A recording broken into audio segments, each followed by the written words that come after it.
So yan guys, so naka-ready na tayo na mawasak yung ating banggirahan. So let's go!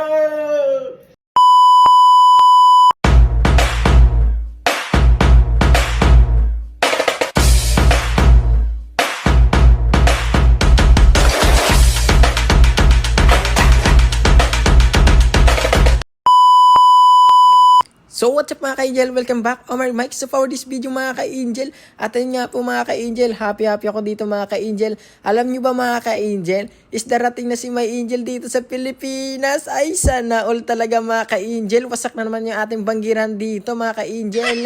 Dahil almost 1 year na tayo mga ka-angel, di pa napapansin yung ating banggirahan. Kaya ngayon, is wawasakin na natin yung ating banggiran mga ka-angel. So ano pa hinihintay nyo mga ka-angel? Tara na at magwasakan tayo ng banggiran mga ka-angel. Let's go! So yun nga po mga ka-angel, so sobrang excited ko mga ka-angel na mawasak yung ating banggirahan mga ka-angel.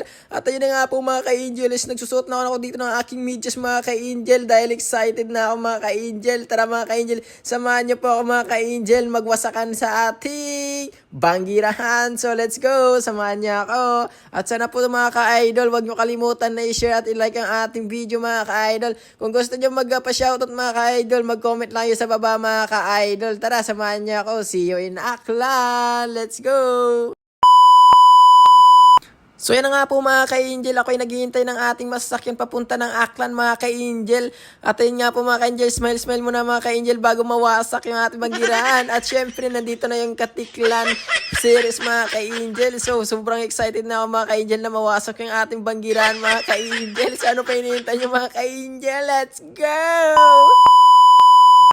So na nga po mga ka-angel, so nakasakay na tayo ngayon sa series mga ka-angel papunta ng Aklan mga ka-angel. At ayun na nga po mga ka-angel, grabe yung ngiting ko dito mga ka-angel, abot hanggang tinga mga ka-angel, char! So yan nga po mga ka-angel, sino ba naman di mga happy mga ka-angel kasi almost 1 year na. At ayun nga po mga ka-angel, is nandito tayo ngayon sa Malay Aklan mga ka-angel airport. So yan mga ka-angel, grabe, super excited ako mga ka-angel na makapunta sa Maynila mga ka-angel. At doon natin imimit si My Angel sa Maynila. So ano pa initan nyo mga ka-angel, so let's go!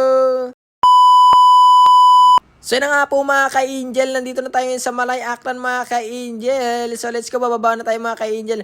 So yun nga po mga ka-angel, so sobrang excited ko dito mga ka-angel na mawasak yung ating banggiran mga ka-angel. Nakita nyo yung bag ko mga ka-angel, hindi ko pa naayos na ilagay sa aking balikat mga ka-angel. So grabe, sobrang excited na mawasak mga ka-angel. So by the way mga ka-angel, is nandito na tayo ngayon sa Aklan Port mga ka-angel na papunta ng Boracay mga ka-angel. So yun nga po mga ka-angel, bago po natin sunduin si My Angel doon sa Maynila, is mag-sleep overnight muna tayo dito sa Vidas Hotel mga ka-angel.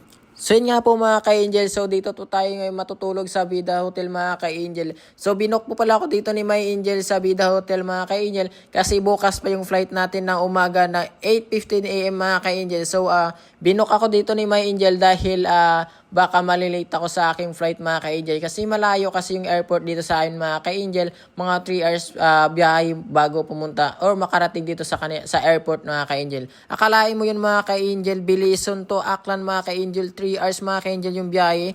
Kung doon kasi ako galing sa Bilisan Antique mga ka-angel, so late na ako sa aking flight mga ka-angel. Kaya yung ginawa ni My Angel is nag-book siya dito ng hotel dito malapit sa airport. Kaya ito yung pinili ni My Angel, yung Vidas Hotel mga ka-angel. At big shoutout pala sa mga staff ng hotel na to ng Vidas Hotel. Nakilala nila tayo mga ka-angel. So thank you so much po sa pag-support sa akin mga ka-angel. Thank you.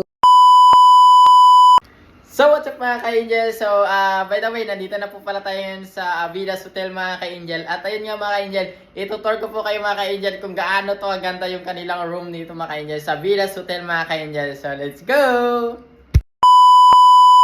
Nga po mga ka-angel, so bali ito pala yung king size bed nila mga ka-angel. So by the way, every book po pala ni My Angel ng hotel is king bed size po talaga kinukuha niya mga ka-angel. At yun nga po mga ka-angel is meron din po silang ditong salamin dito pag gusto mong paganda or magpapogi. At yun nga, may kape din sila dito. So syempre ipakita ko din sa inyo yung kanilang CR. So dito mga ka-angel. So by the way, ito yung kanilang shower.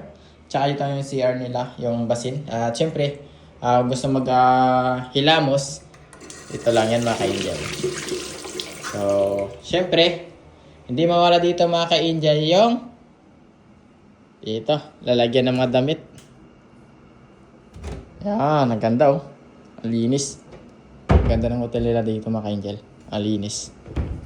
Tsaka dito, lagyan ng mga gamit din. At syempre mga ka-angel, meron din po silang TV mga ka-angel. Yan po. At meron din silang sofa dito. Kung gusto nyo mag-relax or mag-upo. Yan, nakaka-relax talaga.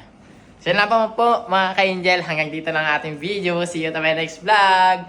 See you pala sa ano guys, sa part 2 nito na pagsundo natin kay mga angel. So let's go!